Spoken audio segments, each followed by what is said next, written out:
Hello, everybody. This is Joseph P. Farrell with another news and views from the Nefarium for Thursday, June 14th, 2012. Actually, that reminds me, some of you will see this early because you're subscribers on YouTube directly.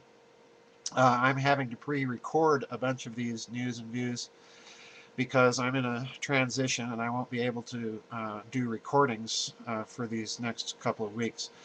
So, some of you get to see this early, so that's why it may seem a little strange that I'm saying June 14th. Anyway, I gotta tell you what happened. I was on my way to the grocery store driving and thinking, and I'm thinking about the Vatican Bank because there's something about that story that bothered me. And then I remembered something. J.P. Morgan Chase recently fired the Vatican. In other words, they said, we don't want your business anymore. And now get this, the reason was, we need more transparency from you. All right, now this is J.P. Morgan, the same folks that have been involved in plundering the MF Global, and the same folks up to their earlobes in fake derivatives. And we've heard the rumors, they're probably, in my opinion, true, about robo-signing and mortgages, the whole fraudulent 9 yards. This is the bank telling the Vatican Bank that it needs to be more transparent. So I'm thinking on my way to the grocery store, now, what's really the problem here? Excuse me. And as I thought about it, the first problem is what the Vatican is. It's the headquarters, of course, of the Roman Catholic Church, but it's also two other things. It's, first of all, a sovereign state with its own bank that the banksters don't have any real way to get direct control of. Secondly, it's a corporation.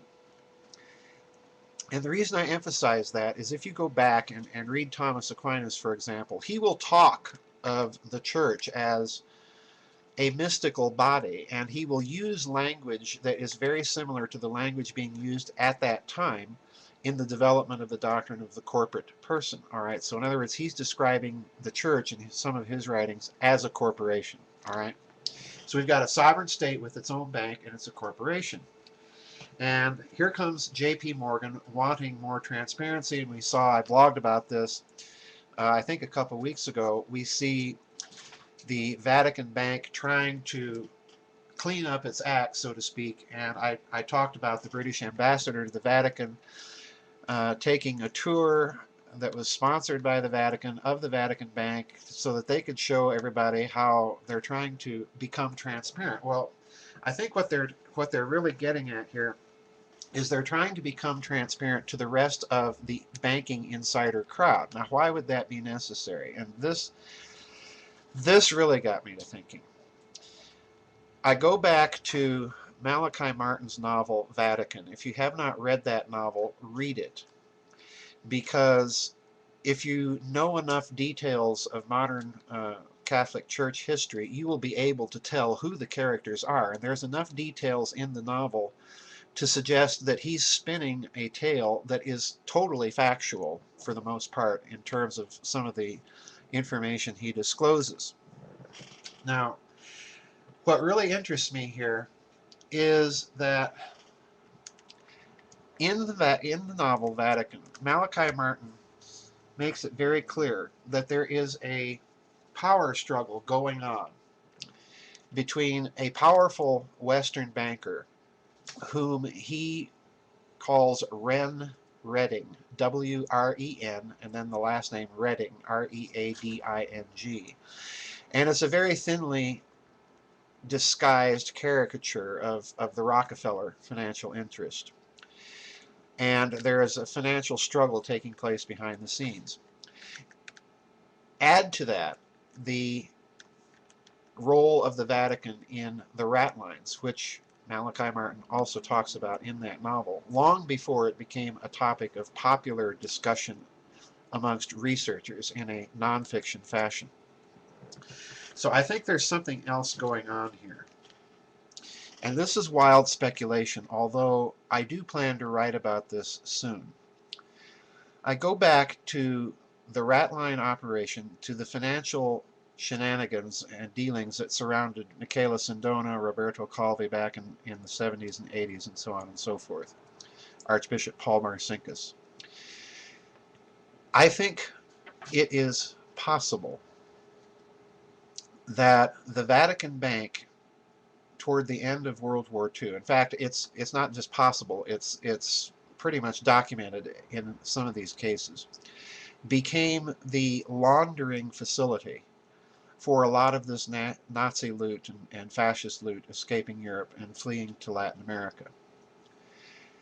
As such, that would indicate that the Vatican Bank became intricately related. It became a key component in the international money laundering circuit for mafia money, criminal underground money, drug traffic money, post-war Nazi, fascist international, what have you.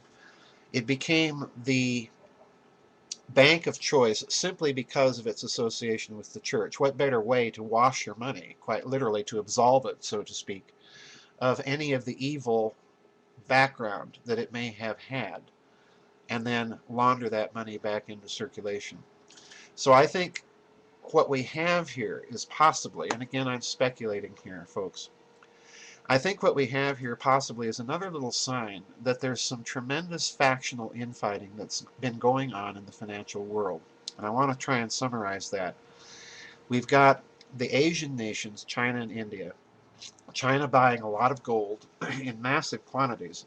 India wanting to repatriate its gold reserves. In other words, you see the geopolitical factions lining up now, and they're taking direct aim at the City of London and New York. In Europe, you have what appears to me to be something of a schism between Frankfurt, the financial center in Germany, and Paris and the City of London. All right, I think you've got kind of a three-way tussle that's showing itself in differences of philosophy of how they want to approach the European debt crisis. All right, there's already, as you know, rumors going around that Greece and other countries may pull completely out of the EU. All right, so we have geopolitical factors playing into this. I have a blog coming up about how the European countries, with their banning of GMO foods, are taking yet another direct aim at certain interests within what we would call the Rockefeller interest. Although, as I also blogged, some aspects of the Rockefeller family and the Rothschild familial interests are trying to team up. All right. And then finally, now we have this Vatican scandal, which puts the Vatican in a unique position vis-a-vis all of these other interests, because it's the one point of contact that none of them have any direct ability to control. The only way that they could do this would be to infiltrate the church and put their people into positions of power. And there are many of those, there are many out there, I would be among them, that would argue that a case can be, a very powerful case can be made, that that was precisely what happened beginning around the middle of the 19th century. There's a lot of analysts out there talking about this, Christian fundamentalists and so on. They get their story wrong, and they don't go deep enough in terms of what dots they're connecting, because they've got a very narrow Protestant fundamentalist point of view. But nonetheless, I think this puts the Vatican as yet another sign that we're looking at some real financial factional infighting going on.